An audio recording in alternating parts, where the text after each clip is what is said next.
শুক্রবার ভারতের ৭৫তম প্রজাতন্ত্র দিবস উদযাপন উপলক্ষে মানববন্ধন কর্মসূচি পালন করল মালদা জেলা বামফ্রন্ট। যার অঙ্গ হিসাবে মালদা শহরের ফোয়ারা মোড়ে বাম নেতাকর্মীরা সমবেত হয়ে প্রথমে প্রজাতন্ত্র দিবস উপলক্ষে জাতীয় পতাকা উত্তোলন করেন। এরপর সকলে মিলে ভারতের সংবিধান ও ধর্মনিরপেক্ষতার সুমহান আদর্শকে অটুট রাখার শপথ নিয়ে মানববন্ধন কর্মসূচি পালন করেন। সংবিধান মানে হলো সমবিধান, সবার জন্য সমান যা। আর আমাদের প্রস্তাবনাও শুরু হয় উই দ্য পিপল। আমরা কি ডিক্লেয়ার করি, কি রিকনস্টিটিউট করি?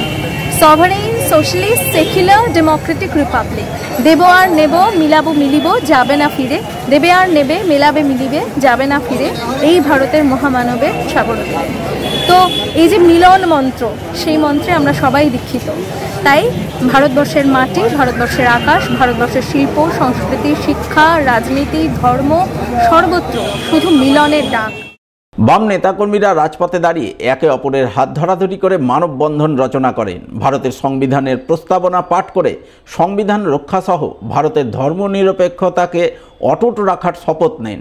এদিনের এই মানববন্ধন কর্মসূচি পালনে হাজির ছিলেন মালদা জেলা বামফ্রন্টের আহ্বায়ক অম্বর মিত্র, সিপিআইএম নেতা প্রণব দাস সহ আরও অনেকেই। আজকে দেশের ৭৫তম সাধারণতন্ত্র দিবস। আমরা প্রতিবারই জেলা বামফ্রন্টের পক্ষ থেকে সাধারণতন্ত্র দিবসে সংবিধানের যে প্রস্তাবনা সেই অংশ পাঠ করে শপথ গ্রহণ করি এবং 10 মিনিটের মানববন্ধন কর্মসূচি অনুষ্ঠিত হয়। গোটা রাজ্য জুড়ে অজস্র জায়গাতে আজকে ভারতের জাতীয় পতাকা বামফ্রন্টের আহ্বানে উত্তোলন করা হয়।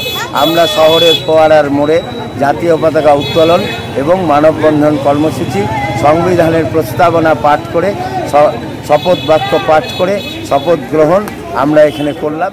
ভারতের ৭৫তম প্রজাতন্ত্র দিবসের থিম নারী শক্তি। তাই শুক্রবার ৭৫তম প্রজাতন্ত্র দিবসে নারী শক্তিকে সংবর্ধনা জানালেন মালদার ইংরেজবাজারের বিজেপি বিধায়ক শ্রীরূপা মিত্র চৌধুরী। এই উপলক্ষে এদিন তিনি ইংরেজবাজার কোতোয়ালির সরকার পাড়ায় এক অনুষ্ঠানের আয়োজন করেন। সেখানে তিনি এলাকার ৭৫ জন দুস্থ মহিলার হাতে প্রথমে নতুন বস্ত্র তুলে দেন। এরপর তিনি তাদের সুস্বাস্থ্য ও দীর্ঘায়ু কামনা করে তাদের প্রধানমন্ত্রী নরেন্দ্র মোদীর পাশে থাকার আবেদন জানান।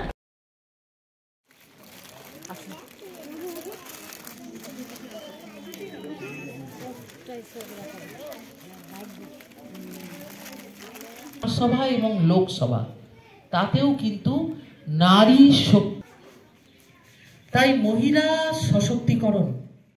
আজকে ভারতবর্ষের ৭৫তম প্রজাতন্ত্র দিবসে আমরা আমাদের গ্রাম বাংলার তথা আমার ইংরেজবাজার বিধানসভার গ্রামে গ্রামে ৭৫ জন মাতৃশক্তিকে আমরা সম্মান জানাচ্ছি, মর্যাদা দিচ্ছি।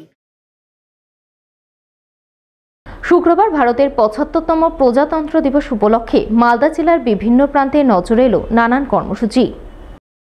প্রজাতন্ত্র দিবস উপলক্ষে প্রতি বছরের মতো এবারও পুরাতন মালদার মঙ্গলবাড়ি শঙ্কর স্মৃতি সংঘের পক্ষ থেকে রোড রেস আয়োজন করা হয়। দীর্ঘ ২৭ কিলোমিটার ব্যাপী এই রোড রেস শুরু হয় হবিবপুরের বেগুনবাড়ি মাঠ থেকে, যা শেষ হয় মঙ্গলবাড়ি শঙ্কর স্মৃতি সংঘের প্রাঙ্গণে এসে। প্রজাতন্ত্র দিবস বা গণতন্ত্র দিবস এটা আমরা বলি।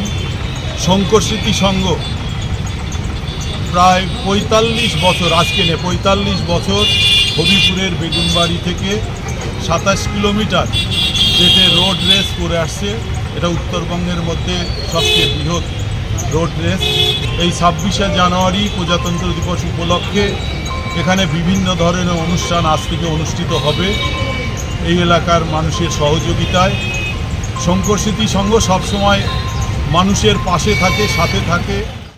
গত কয়েক বছরের মতো এবারও মালদা শহরের ফোয়ারা মোড়ের অবসরের জীবনশিখা নামক স্বেচ্ছাসেবী সংগঠনের পক্ষ থেকে নানান কর্মসূচির মাধ্যমে প্রজাতন্ত্র দিবস পালন করা হয়। এই উপলক্ষে সংগঠনের সদস্যরা মিলে অসহায় ভবঘুরে ও বিশেষ চাহিদা সম্পন্ন শিশুদের নিয়ে এক অনুষ্ঠানের আয়োজন করেন মালদা শহরের ফার্মের মাঠে। সেখানে সমাজসেবামূলক নানা রকম কর্মকাণ্ড সহ সাংস্কৃতিক অনুষ্ঠানের মাধ্যমে দিনটি উদযাপন করা হয় এবং সবশেষে অসহায় মানুষজন ও শিশুদের জন্য ভুরি ভোজের আয়োজন চোখে পড়ে। এদিনের এই অনুষ্ঠানে উপস্থিত ছিলেন বিশিষ্ট আইনজীবী সুদীপ্ত গাঙ্গুলি সহ আরও অনেকেই। প্রতিবারের ন্যায় এবারও 26শে জানুয়ারি প্রজাতন্ত্র দিবসের দিন আমরা পথশিশু ভবপুরে ফিজিক্যালি এবং মেন্টালি চ্যালেঞ্জ বাচ্চাদের নিয়ে অনুষ্ঠানের আয়োজন করেছিলাম। সেই অনুষ্ঠানটি এবার হলো 14 বছরে পড়ল এবং এই অনুষ্ঠানে আমরা প্রতিবারের ন্যায় এবার বাচ্চাদের যেমন একটা পিকনিক যেটা বলা হয় যে এরা তো আর পিকনিক করতে পারে না, তো এদের একটা বনভোজনের ব্যবস্থা করেছিলাম। তার সাথে বিভিন্ন রকম প্রোগ্রাম অনুষ্ঠিত হয়েছে যে এই বাচ্চাগুলো যারা স্টেজ পারফরমেন্স করতে পারে না তাদেরকে স্টেজ শেয়ার করে স্টেজে তাদেরকে প্রোগ্রাম করার জন্য জায়গা করে দেওয়া।